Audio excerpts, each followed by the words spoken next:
In the previous video, we looked at how we can use assertions to manage edge cases in our code.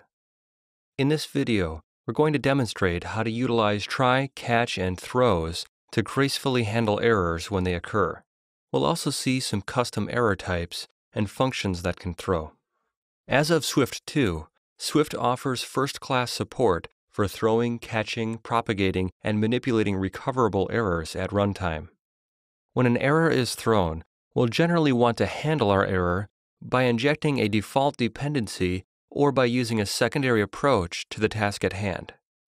When a method throws an error, it changes the flow of the application, so it's important to recognize places where your application can fail and create strategies to prevent it from crashing. Let's set up some basic error handling around a function that gathers data from a local plist.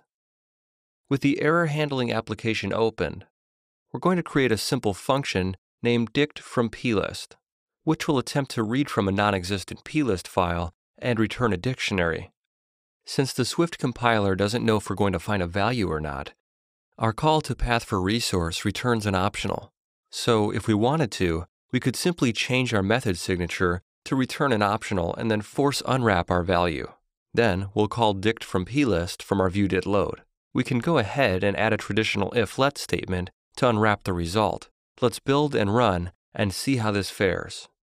Of course, our application crashes with a fatal error since we don't actually have a plist to read from. This is an example where the reason for failure actually matters. Maybe we've used the wrong file extension. Maybe we don't have privileges to access the file, or perhaps, as with the current case, the file doesn't exist at all. For brevity, we're going to write an enum with just one case. We'll name our enum FilePathError and make it conform to error type, which makes it throwable. We'll define just one case for bad file path, but we could conceivably create cases for both access denied or bad file format as well. Now, we'll need to modify our function to allow for throwing. We'll do this by adding the throws keyword, and we'll remove the optional return type. Once that change is made, we'll see our call to dict_from_plist has an error. Any function in Swift that can throw must be wrapped in a doScope and a try-catch statement. So we'll just comment out our if-let statement and add a do statement. Recall that do creates a working scope for us. Above our do scope, we'll add an uninitialized variable named dict that is a placeholder for our dictionary. Within our do scope, we'll set our dict value equal to our dict_from_plist function. This presents us with an error that says call can throw but is not marked with try. As the message states, any function that can throw must be preceded with the keyword try. So we'll add that and quiet the compiler. The last thing that we need is a catch statement. We'll add a generic catch statement for now with a print statement inside. If we ran our application as is, it would simply crash in the same place as before when it tries to unwrap the file path variable. In order to take advantage of our try-catch, we'll need to evaluate the file path variable and throw an error. We can do this by simply modifying our file path declaration into a guard statement to see if the file path is nil. If it is nil, we'll throw FilePathError.BadFilePath. If we build and run the application, we'll see that our application doesn't crash this time, although our catch statement has reported an error.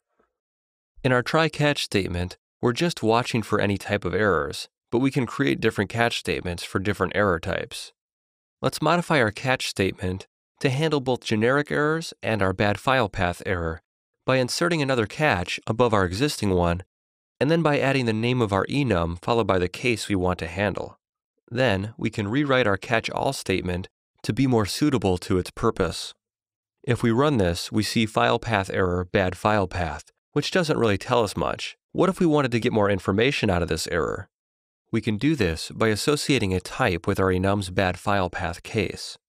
Let's update our bad file path by adding a parameter that takes a string named message. We'll then need to update our throw statement by adding a message. We'll just add a descriptive message here. And finally, let's update our catch statement to handle our new associative enum case.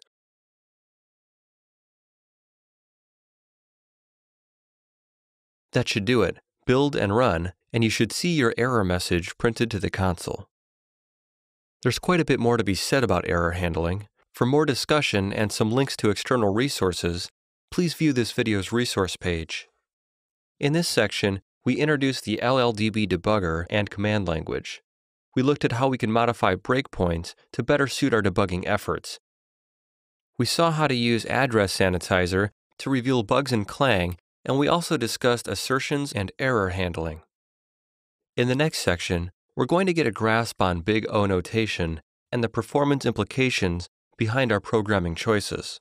We'll also look at some ways to improve performance through both compiler optimizations and by implementing more efficient algorithms.